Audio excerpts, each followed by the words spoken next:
Kasparas Jakucionis and Will Riley entered the NBA draft today.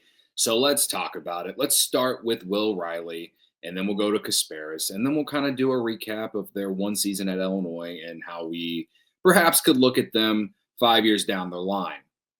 So Will Riley, if you don't remember, he was the highest rated recruit since D. Brown when he came to Illinois. And if you watched the season, if you watched every game, he had some highs and he had some lows, and most of the lows came early in the year in non-conference. But he really took off in Big Ten play, and that's what led to him winning Big Ten Sixth Man of the Year. So him and Kasparas' season were kind of opposite. Kasparas was awesome early, and Will Riley was awesome late, and Kasparas kind of trended down towards the end of the year. So it's actually quite interesting how both their seasons developed the complete opposites, it feels like. But I guess for Illini fans, we'll always sit here and wonder what if both of them had just, kind of excelled at the same time. I think there were a handful of games where you felt like both could really, put this team on their back. And, it just never truly fully came to fruition.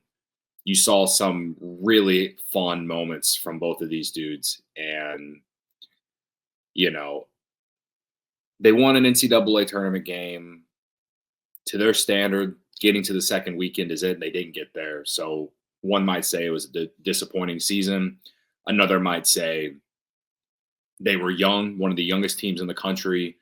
They took steps. We'll see how this narrative shapes after year two with Kylan and Tommy and Ty Rogers back, and along with some of the guys they have coming in, and see if this full core that was from this team outside of Kasparas and Will Riley can take that next step. So William Riley from Canada. Again, 5-star this year, averaged 12.6 points, 4.1 rebounds, and 2.2 assists in 25 minutes per game for Illinois this past season, shooting 43% from the field and 32% from three. Like I said, he had his ups and downs. Had his best game, arguably, against Eastern Illinois in his college debut, dropping 31 points in that one. But really struggled over the next 2 months, where he only averaged 7 points per game on 30% shooting, including 16% from three. But again, when the Big Ten season came along, specifically when Illinois went to Michigan State, and everyone talks about that Michigan State game at Michigan State and how Kasparas got absolutely screwed by the refs playing 9 minutes, and Illinois lost by a possession.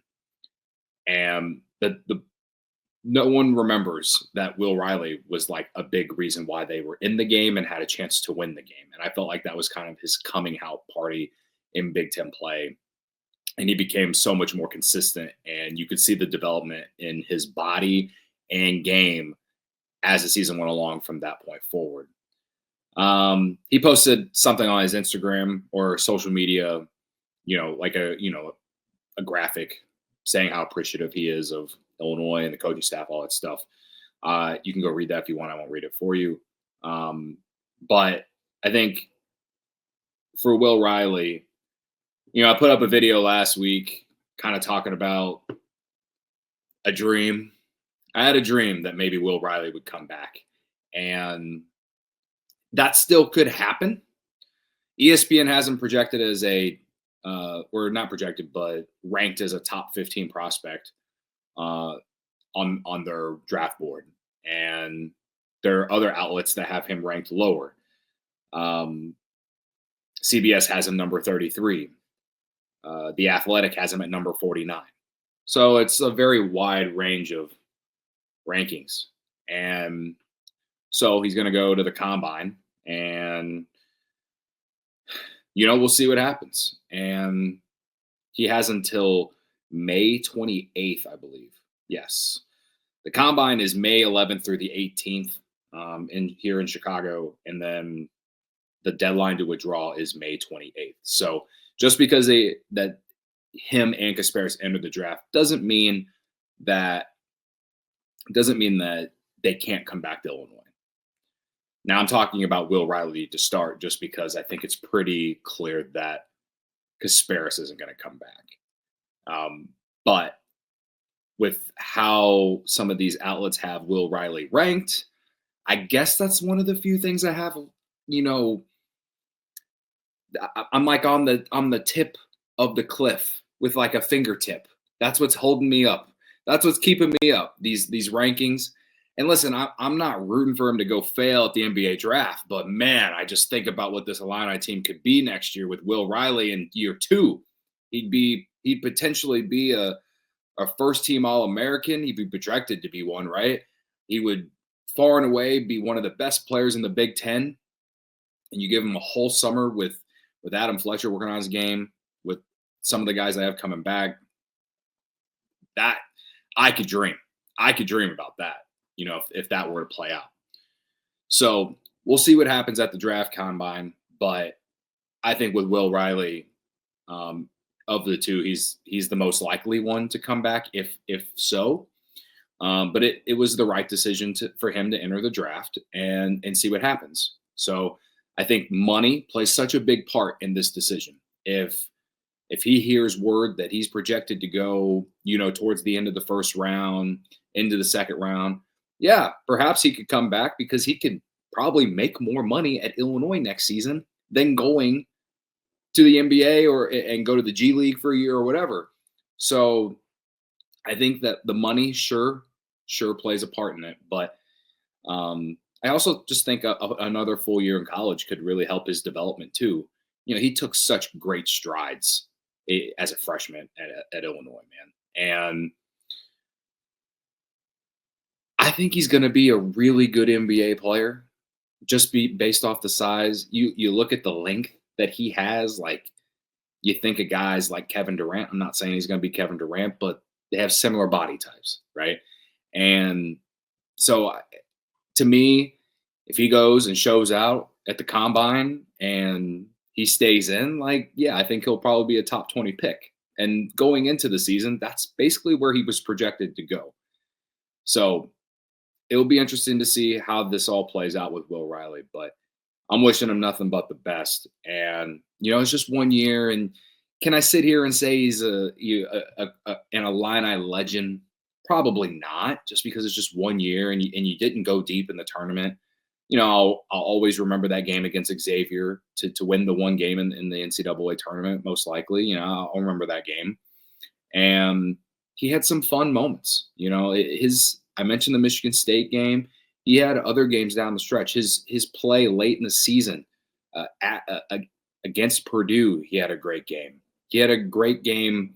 He had multiple great games against Iowa. He was kind of that spark that this Illini team needed after that Duke loss. And I just feel like his development in season was actually something really special to watch. And to me, watching that play out gives me a feeling that he could be a really, really good NBA player, especially with that three-point shooting touch that he has. And I think his skill set as a playmaker is underrated and not talked about enough. When people talk about Will Riley, they're talking about his ability to shoot the ball, his ability to score from anywhere on the court. But I think his ability as a playmaker is not talked about enough too. So again, wishing him nothing but the best. We'll see. Again, the deadline is May 28th, and who knows? Maybe he comes back if he's kind of incentivized to. A few other things that I think I wanted to point out related to what it means for Illinois. With Kasparas and Will Riley going into the NBA draft, and this is from Jeremy Werner from Illini Inquirer, all right?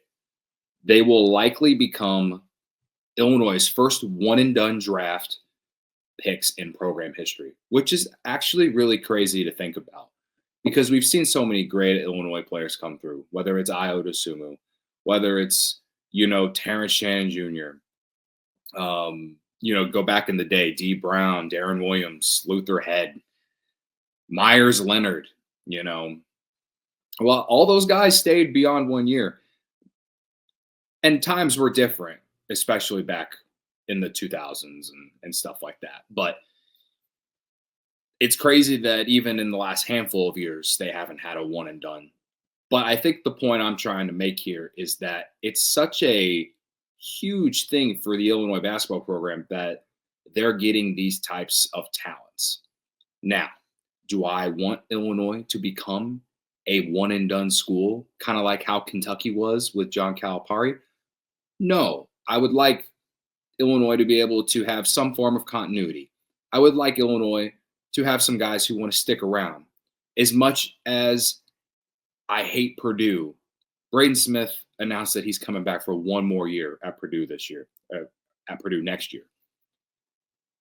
And I understand he's, as far as the draft and his draft stock, all these things, it's completely different from Will Riley and Kasparas Jakucionis.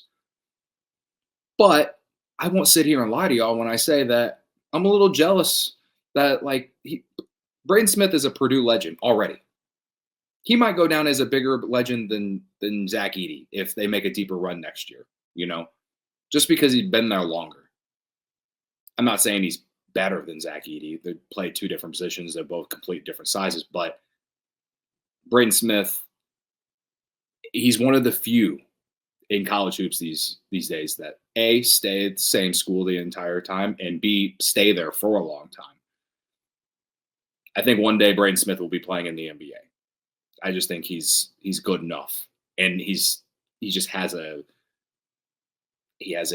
motor in him that will be determined to somehow go get into the NBA and get an opportunity and do something there. I have no doubt in that. But the point I'm trying to make here when it comes to, this being the first draft, that it could be the first one and dones for Illinois basketball in the history of the program, is that I just think it's great recruiting, great scouting, great development by Brad Underwood and his coaching staff. Kasparas Jakucionis wasn't exactly on people's radars in a big way until last summer, I guess, And we saw how Will Riley really developed in season, I still think about that Instagram post that Adam Fletcher posted, So it's just one of those things that I think it's good branding for the program. I know a lot of fans are continue to be frustrated with Brad and the coaching staff and all this, but a lot of fans would like their program to be what Illinois is right now, man. Fans want to see their guys go to the NBA, because it creates a reputation. You go to Illinois, you're going to find yourself in the league, right? You go to Illinois, you're going to get better, right? So I take that positive out of this. Now, are there things that could be improved from a X's and O's and winning games and NCAA tournament success? Absolutely. Absolutely. But you gotta get to this level of success to then try and not necessarily try, but expect more, And I mean, most of my life, Illinois hasn't been a program that is bringing in one and dones and, sending them off, and both could be potentially first round picks, lottery picks. So I think two things can be true. There's a lot of things that, Brad Underwood, his coaching staff, deserve to be criticized about. But I also think at the same time, I say it's a lot. Things could be worse. They could not be getting any of these recruits, and they could be a mediocre program. They're still, over the last, 6 years, if not the best, the second best in terms of wins in the Big Ten the last 6 years. Okay. And last year, in what was considered a down year, you still won an NCAA tournament game. You still won 20 games, right? And Will Riley and Kasparas Jakucionis helped you do that. So I think that's important, that this is kind of developing for the Illini basketball program. Again, I don't want the reputation to be that everyone who comes to Illinois just goes to the NBA after 1 year. That's basically what happens. That's basically what happened at Kentucky during Calipari's last, honestly, Calipari's entire tenure at Kentucky. Now, they won a tournament, or they won the championship once. So good for them, right? But at the same time, they also had a lot of flops in the tournament too. So intrigued to see how things move forward with all of this publicity about the Illini basketball program. Also from Jeremy Werner, Riley and Jakucionis, they'll have the first round draft picks in back-to-back years for the first time since Frank Williams and Brian Cook that were selected in the first round in 2002 and 2003. So Terrence Shannon Jr. obviously taken in the first round last year. So this would be back-to-back years for the first time since 2002, 2003. Illinois has not had 3 first-round picks in a 2-year span since Nick Anderson, Kenny Battle, and Kendall Gill. So some good stuff here from Jeremy Werner in terms of things that I did not know or completely think about right away. So, yeah, with Will Riley, we'll see how he does at the draft combine. I'd say it's, it was when I did the video last week, I was around 35%. I guess I'm down to like 20% just based off rankings right now. But he could certainly go and show out at the draft combine here in Chicago. So we'll see. All right. We got 4 minutes here on Kasparas. All right. Kasparas Jakucionis. I don't think there's going to be one former Illini that goes to the NBA and I cheer for more outside of Terrence Shannon Jr. And Terrence Shannon Jr., his situation is a lot just because of what happened off the court and the slander that not only he took, but Illini fans took for supporting him just because we looked at the facts and we were all right. Okay. Kasparas Jakucionis, I don't know who I want to be more wrong about. Do I want Illini fans who are just, the vitriol against him at the end of the season to have to apologize and say that, yeah, he probably should have gone to the draft? Or do I just want Kasparas to just go and show out and become an NBA All-Star? I don't know which one I want more, to be honest with you. Now, I understand Kasparas wasn't great towards the end of the year. He turnover problem, all that. But he also showed that he could be a star, right? For a freshman, he did some things that no freshman at Illinois had ever done. And I just talked about how they never had any one-and-dones in this program ever. So it's, context matters, right? But he was a special talent that we got to watch in Champaign. And I'm looking forward to see his development over the next year, wherever he goes. I think Jonathan Giovanni, or Giovanni, I don't know how you say the guy's name, projects him as a top 10 pick in this year's draft, which is basically where he's been since probably around December. I mean, he was entering the season, he was around top 20, but the way he played in non-conference led him getting pushed up into the top 10. And I could see why, because he played so well. He could shoot the ball. He can handle it, but also his flaws. Sometimes he's streaky as a shooter. Sometimes he has loose handles as well. So yeah, he's got to work on those things. But when you think about the potential, you think about, how the NBA game is played these days, he is a guy that I think could absolutely go to the NBA. And if he's not, in the rookie of the year race next year, he's certainly going to be a guy that emerges within the first 3-4 seasons, I think. I think probably one of his biggest flaws, at least at this point, is he struggles to break guys off the dribble and get past them. He needed a pick for everything playing for Illinois. But he's so young. That's the thing. And that's the thing that I think fans don't really truly understand, is that he is so young. And he's only going to get better, man. He's only going to get better. So despite his struggles towards the end of the year, it was pretty obvious that he is going to go to the draft. And I would be shocked if he's not a top 10 draft pick. Teams look at potential.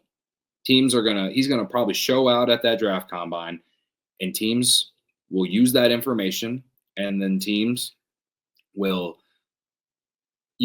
try to project how they could use him immediately. And he's a guy that I think he had success on ball and off the ball. I thought he made some nice cuts. Tommy made some nice passes for him. Cutting. I think he can score off the ball. I think he can score on the ball. That dagger he hit against Mizzou in the bragging rights game, that little fadeaway mid-range jumper he hit, that's a clutch gene, but also he's got that in the bag. Then he hits that 3 against Purdue to win that game. That was A, clutch gene, and B, just the ability to just kind of break a guy off the dribble, get some space, and hit a shot in a big moment. So I think he struggles getting downhill off the dribble without a pick, but I also think that he can shoot over anyone, and he has quickness, speed, all these things. And he probably needs to get a little bit stronger and develop more than just a step back jumper. You know what I mean? But for me, I have a lot to cheer for Kasparas, because I thought he got too much slander towards the end of the year. Illini fans are passionate, and that's one of the reasons why I do this podcast, and one of the reasons why I'm an Illinois fan. There's something about chaos and passionate fans that bring people together. So yeah, I'm looking forward to seeing him have success in the NBA. As a Bulls fan, I would love for him to be in Chicago and play with Io. Absolutely. I absolutely would. But who knows where the Bulls will be in the draft and if he even has a fit. But I can think about that down the road. So let me know your thoughts on Will Riley and Kasparas Jakucionis entering the NBA draft. And if you agree with me on a lot of the stuff I just said, I'm just happy that Illinois is in a spot where they're having these types of guys. But do I want it to happen every single year? No, because at some point you can't just be retooling rosters every single year. Thankfully, Illinois has some retention this year, and it's not as bad as going into last summer. But if there's any pro out of this stuff, though, these two going to the draft, it just puts more credit on Brad Underwood, his coaching staff, recruiting, scouting, all that, and the development that they do for their players in season, off season, and help them become better and get them to the NBA. So that tells other recruits that, hey, coming to Illinois ain't a bad idea. All right. Make sure to hit that like video. Let me say that again. Make sure to hit the like button, subscribe if you're new here. I appreciate y'all, and we'll see you in the next video.